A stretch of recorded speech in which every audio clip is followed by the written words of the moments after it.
That's the new water pump. Look at that. These are the cheap mechanics that you find. So here we are today with this Vauxhall Meriva in for loads of things replacement, unfortunately for the customer. So the story is the customer actually, well, she didn't break down, but the power steering light came on while she was driving, and also she's reported a lot of squeak coming from God knows where. Now what we're going to do is we're going to first diagnose what the problem is. I have a feeling it's the alternator, might be the tensioner, who knows, but let's find out. Let's jump into Diagnostic straight away and let's get started. Let's go. So jumping straight into our 601 Max, this one here is actually available on my website. Go and check it out. It's an absolute game changer. It does long coding, BMW head unit updates, and all sorts of amazing things. And this is cheap for the price. But anyway, let's go and get it diagnosed. It's absolutely cold today. It's like 0 degrees outside. I'm not even joking. My hands are frozen in place. Right, this is a little bit odd. So if you have a look at this, you can see it there, that the coolant temperature thermostat regulating valve, or the thermostat housing, basically, that's what it is, it's apparently not functioning as it should, according to this. Now let me tell you a little story about how this came to be. So the customer actually told me that the thermostat was played around with when her head gasket went. They thought that there was nothing wrong with the engine, so they were just like, you know what, let's remove the thermostat, electronically controlled thermostat from the system. So that's what the Botched did. They literally removed the electronically controlled thermostat, and then after that it just got worse and worse until she blew her head gasket. Amazing story, right? Can't believe it. These are the cheap mechanics that you find, okay? They will literally probably cause more trouble on your vehicle than not. Moving on, we have got the power steering light to tackle as well. It's not showing any codes, so what we're going to do, because this is hydro controlled power steering, so it's electric and hydraulic at the same time, if I'm making sense. So the pump is electronic controlled.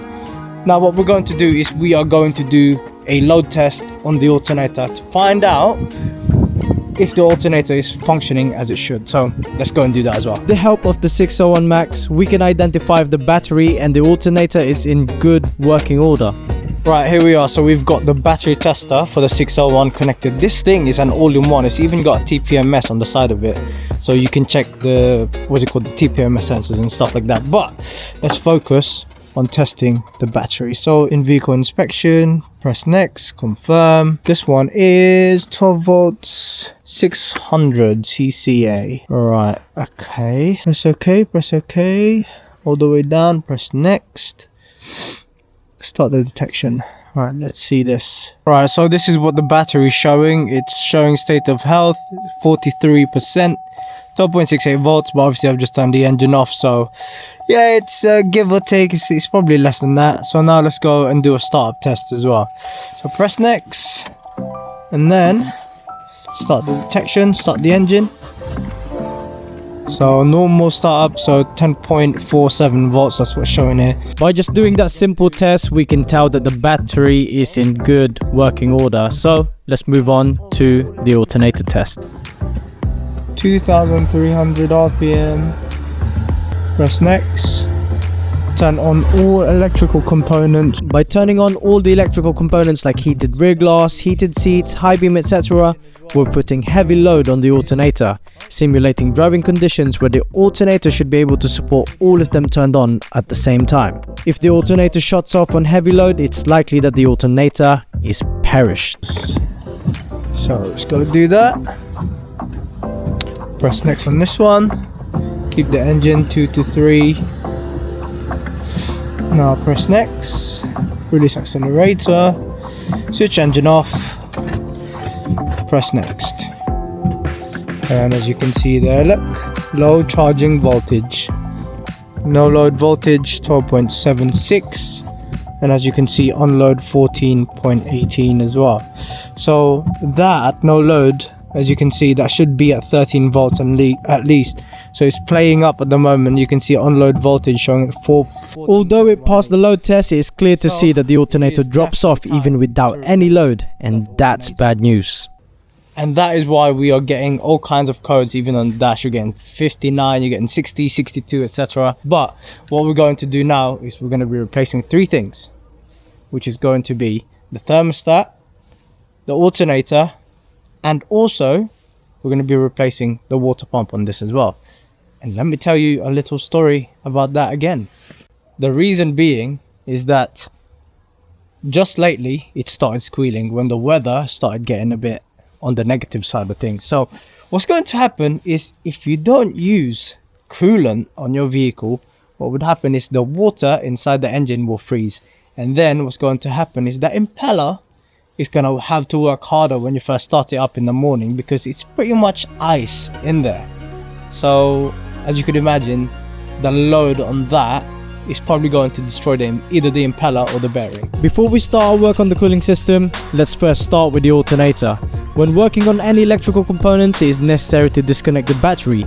By doing so, we're making sure that we don't short anything out. We also don't want to be in for a big shot. Now that those fiddly things are done, oh, my hands are like frozen in place. I can't even move it. So what we have to do next is we have to go under the car, and we have to remove obviously the electrical connector for the alternator, and then we should be able to take it out and then replace it.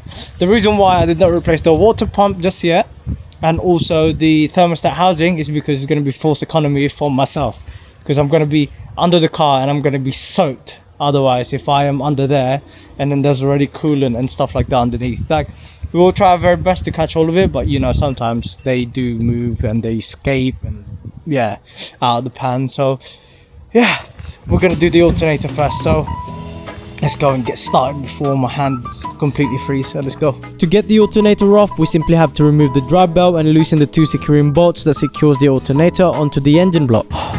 So here we are. The alternator is finally out, and to be honest with you, you know how it's really cold, and the engine must have been turned off for a good half an hour since I started the job. The alternator was boiling hot. Like, it was very nice to touch. Let's just say in this weather, it's nice to touch. All right, stuff it, you. All jokes aside, when an alternator is hot to touch, it is likely that the voltage regulator is failing or the diodes are burning out, both of which can cause overcharging or undercharging, and in this case, undercharging, which is evident in this dip here. So yeah, this is the alternator, and we're going to be replacing it with a brand new, not remanufactured, it's going to be brand new from Waltham. So they actually make the alternators themselves. It's not, there's no surcharge in this or whatsoever. So that's when you know that their alternators are brand new. So we're gonna go and fit that, because I cannot do any more of this. I'm gonna wave the white flag once I am done with this vehicle, head home, see my kids, have a warm cuddle with them and the missus, and call it a day. But for now, let's get cold together. Let's go. Fitting the alternator is just like removing it, but in reverse order. Once it's fitted, we can finally focus on replacing the perished water pump, and to do that, we have to remove a stupid amount of securing bolts. We also have to remove the coolant pipes that is attached to the water pump and thermostat housing. Right, you see that water pump right there? It's not coming off for whatever reason. As you can see, it is fairly new. It's fairly new. Now, remember at the beginning of the video when I said the job was done on this, but it was a botched job. It was one of them mechanic driveways that was very cheap. Calling myself mechanic driveway, okay. Step. But yeah, you know, them people that charges like £10 an hour. They did the job on this, and now all of the bolts are off, but it's still not coming off. So it's making me think that they put a sealant around that, like you know, them gooey things. Sealant, that's what it's called. They usually come in a gasket, and I'll show you. Oh, and yes, and we are going to be using OE quality matching part from BGA. That's the new water pump. Here is the new gasket. Now, It's making me think that they put sealant on that, and that's why it's just stuck in place. It just would not come off. Tried prying it off, you've probably seen it on the time lapse. Tried prying it off, screwdriver in there, nothing, it's not coming off. So God knows what they put in that, the gasket and then the sealant, who knows. And here is the first clue that they did use sealant on that. Let me try and get a zoom in on that. Boom, look at that. Why? So I've removed all the bolts now, as you can see there. This is the new pump, but look at that. What is that about? That is absolutely insane. Why? Just why? It's just not necessary. By using sealant on top of a metal gasket, the silicone can hinder the sealing process by not allowing the metal to compress correctly, which can introduce gaps on the sealing surface. You know? Right, I'm gonna move this side before I lose it. I'm absolutely cold, freezing. But yeah, I'm gonna have to play with that and pry it out, really. Can't do much. We've removed the pipe on this as well, on the thermostat housing, because we've got a new thermostat housing to install as well. And all the wiring, it has been removed as well, and same with that pipe that goes down there, that's been removed. So that whole casing will just come off, the whole thermostat housing, and also the water pump will come out. So I thought that was going to be more dramatic, but you know, I just had to use my big forehead to basically get this off. Yes, I said forehead, not head, alright? I said forehead. And yeah, it's evident that they used a gasket and also a silicone sealant maker thing. It's not necessary. And oh, look at this. Where's the thermostat in there? It's not in there, is it? Bodges. The thermostat controls coolant flow. When cold, it's closed, preventing coolant from reaching the radiator and quickly warming the engine. Once it's warm, it opens, letting coolant flow through the radiator to dissipate heat and maintain a consistent temperature, ensuring efficient operation and prevent overheating. Without it, it is likely that the engine will overheat, and unfortunately for this customer, it did, which caused the head gasket to completely fail. And so you can see now on the new thermostat housing, it's actually housing a thermostat compared to this one over here. It's got nothing inside, you can see through it. Look, nothing in there. So let's get fitting. We're gonna put the right coolant in there as well. But first I have to clean that mess that bastard whoever fit that water pump. I have to clean it first. I can't even speak, it's too cold. My jaw is just locking in place. But yeah, let's get started, man. Using our trusty sandpaper, we first have to clean the mating surface, removing all the silicone gasket that was used previously. This will ensure proper sealing from the new gasket. Once that's done, we can fit the water pump in place, ensuring that we torque it correctly. However, talking about gaskets and stuff like that, well, guess what I forgot to do? Right, the water pump was almost on, right? I threaded 3 bolts in there and I forgot to put a gasket on there. Questions on this. So this is actually just a paper gasket. Now, how do you make it stick if it doesn't have one of those triangle things, triangular hole? I can't speak, it's too cold. Well, what I do, red rubber grease, just put a thin film all around, just a very, very thin film, and that should make the paper gasket stick in place, and it shouldn't affect the way that it seals either. Some of you will say, it will, da da da. No, it doesn't. I've done it many times and it's never leaked on me. And as you can see here, what I like to do is to put that in place, if I can get it the right way, that is. Right, and there you go. And that should line up perfectly, and it will actually prevent it from slipping before you install it, because sometimes you can clip it and then it doesn't seal properly, and as you can see there, no matter what I do with it now, it's not going to come off. And as you can see, I'm using the old housing for reference, where I'm going to put the bolts and stuff like that, so it's not it's quite easy to forget which one they are because they're all different lengths, believe it or not. There's only 3 or 4 that is similar in length, so yeah, it's best to try and reuse the old water pump so that you can remember which bolt goes where. Now that we've got the gasket on, we can finally put the water pump in place. Like what I said, it is better to use the old pump as a template so you know where each of the bolts goes. Once all the bolts are in place, we can then run them home one by one and then torque them to spec of 5 Newton meters each, followed by 13 Newton meters. And that should be us done with the water pump. That is everything fitted, and as you can see, it's all back in place now. We've filled up the tank as well, so what we're going to do is we're going to run the engine up to temperature and wait for the heater to be nice and warm inside. But the most important thing is a thermostat code going to come up on the diagnostic tool after we cleared it? And also the code 5960, whatever it is it going to come up in the dash? That's the scary part. So let's go and get this started together. Let's go. We're going to diagnose the vehicle again and then find out if the problem still persists with the thermostat, basically, because like what I said, it's electronically controlled. So let's see if it's still there or not once we've cleared it, because earlier I was trying to clear it, we just kept going back and forth. So yeah, just going to have to look. Right, so good news, we've got multiple codes, but obviously it's got something to do with us disconnecting the battery. Most importantly is the engine control module.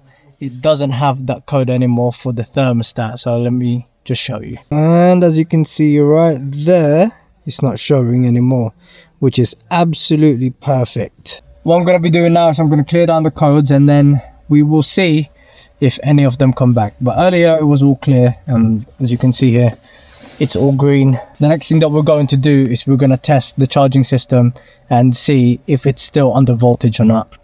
And here comes the test. Sorry about the beeping, but yeah, as you can see there, no more charging. Earlier you saw that this was on 12.8, I can't remember, but on load voltage is actually on point as well. So that means that we have done our job correctly. The owner, which is just right there, will also be watching this video, and she will be pleased to know that that is now on point. In we have a Ford Fiesta for a clutch replacement, and as you can see, it doesn't even want to move, doesn't even want to go in gear, purely because the clutch is gone.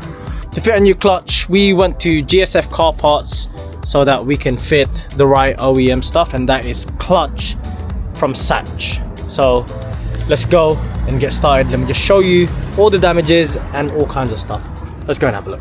Darren, yo, you booked this one. What did the customer say? Nothing, just booked it straight in for a clutch repair. Said his clutch was gone and needed a new clutch.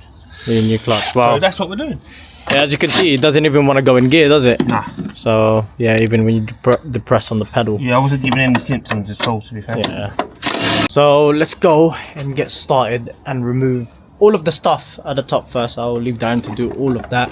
But if you guys also want anything from GSF Car Parts, use this code that's on your screen right now, and that will give you a nice discount on your next purchase. Trust me, there's something coming. Use this discount.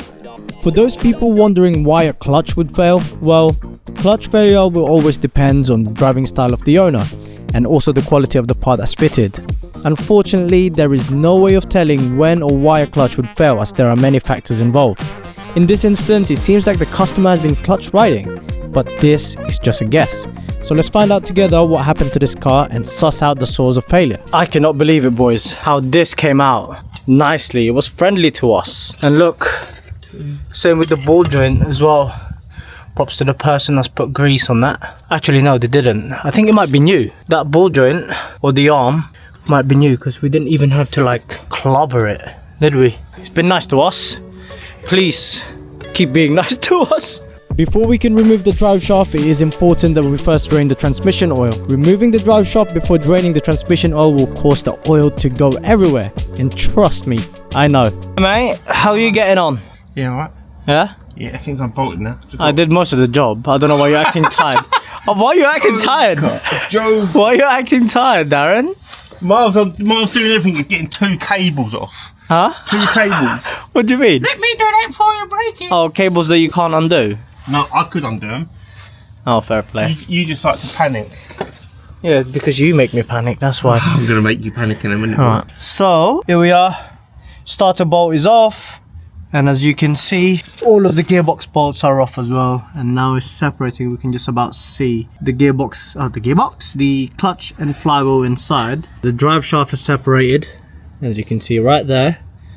It's pretty much ready to come down now. We just have to put wood on this, jack the engine up, and then we can pull the gearbox out. Hopefully it's that simple though. See what I mean? This is what I was saying. I did everything. Everything. Let's see if Marv had his wheatie bit. Oh no, I didn't. I did chest this morning. Oh yeah, Marv keeps telling us. What? Marv keeps telling us he's going Is there to the any gym. more bolt? No. Unless did you take your bolt at the top? It's so dangerous, mate. Did you take your bolt at the top? Why did you not leave any bolt down? And I went under. It's so dangerous, Darren. Did you take your bolt at the top? You keep saying you left in. Yeah, but what I said to you, leave one bolt at the bottom. And what I said to you is it was pulling and stretching the.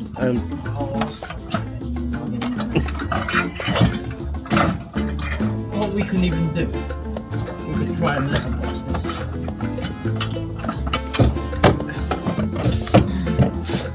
Oh, the joy. Oh, the joy.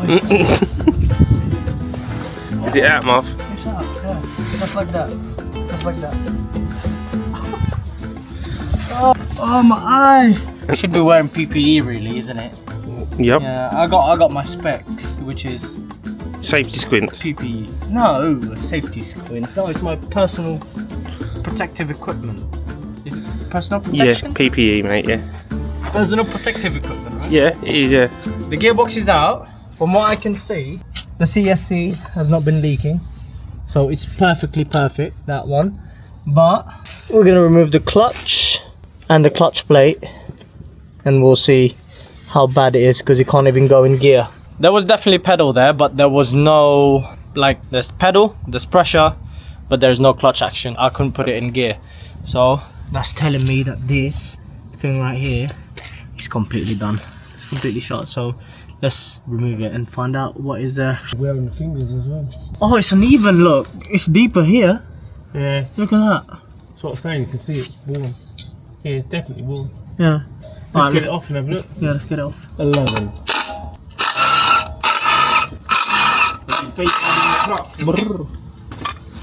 Can you be rolling the clutch plate off? Absolutely, my friend. Absolutely. The dowels.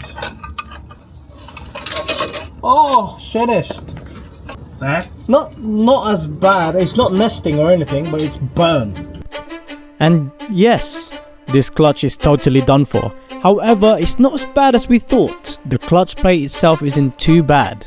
However, the point of failure on this clutch assembly is the pressure plate. The springs have completely failed, which is evident here.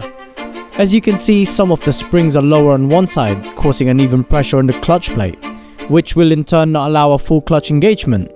This type of failure is due to two things: wear and tear and improper installation.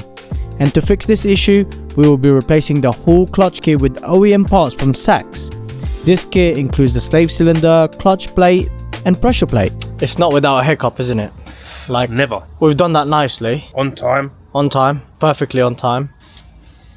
Look, it's not the brand's fault, it's not GSF's fault, right? But the unit that we've got, unfortunately, can you see that damage right there? Right there, can you see that damage? So it's halfway on the clutch plate, and if we were to fit this, it could It might well be alright, but wear down prematurely, but like it what you might said, be alright, but I wouldn't.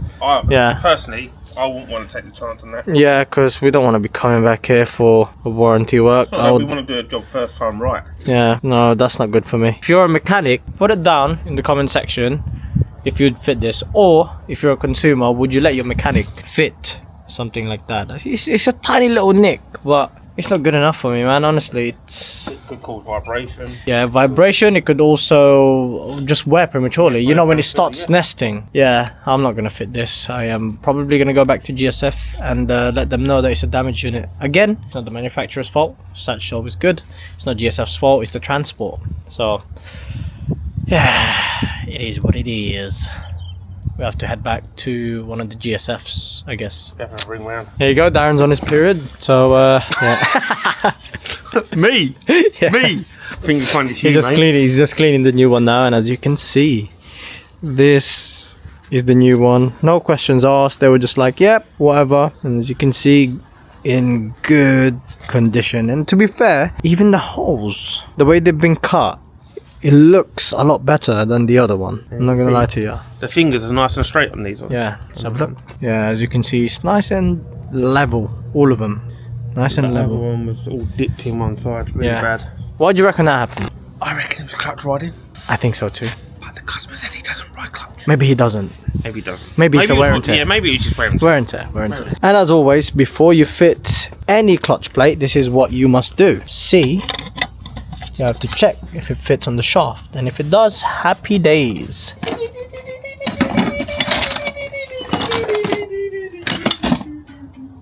Where's the extension?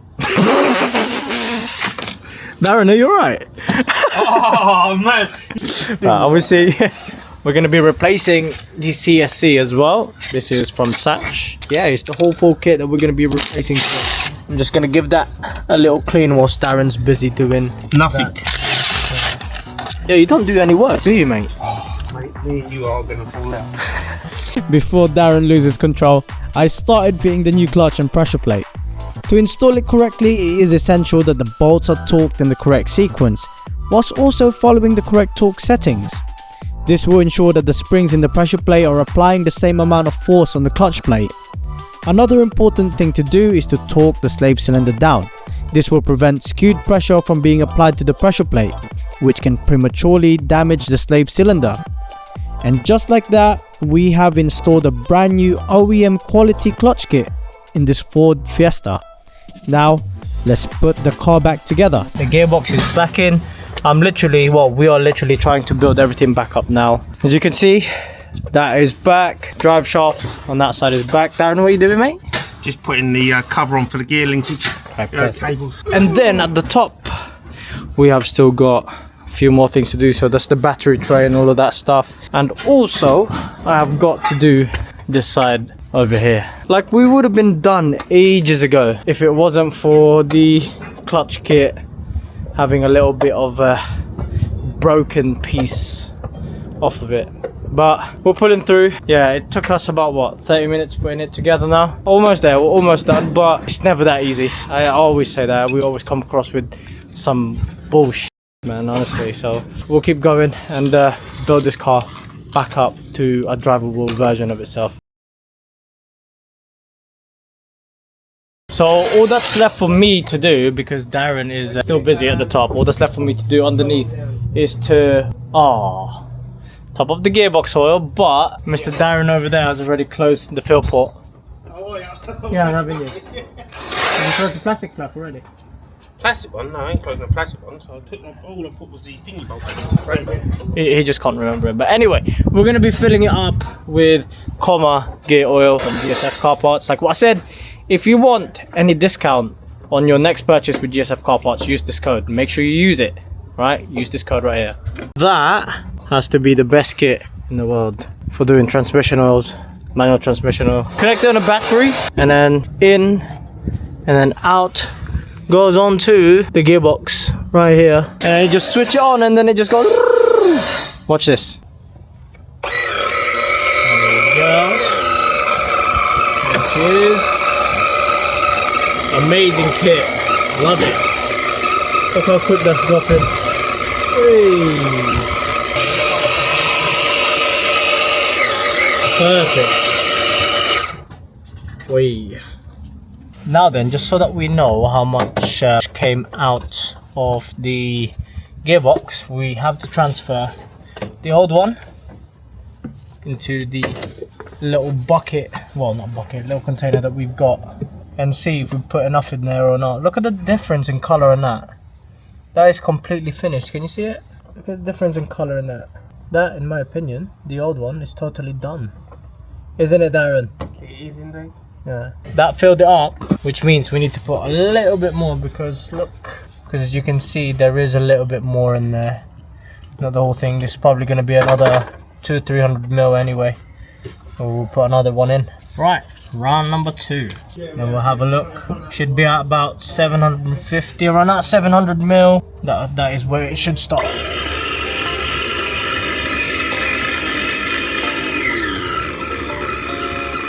Look how quick that is. Don't you just love it? Perfect. Now that we've got everything back to where they belong and all the fluids topped up, we can finally take this vehicle for a test drive. The big question is, did we fix the issue? Will it drive? There's only one way to find out. So let's bring the customer out and go for a test drive. It's going to drive.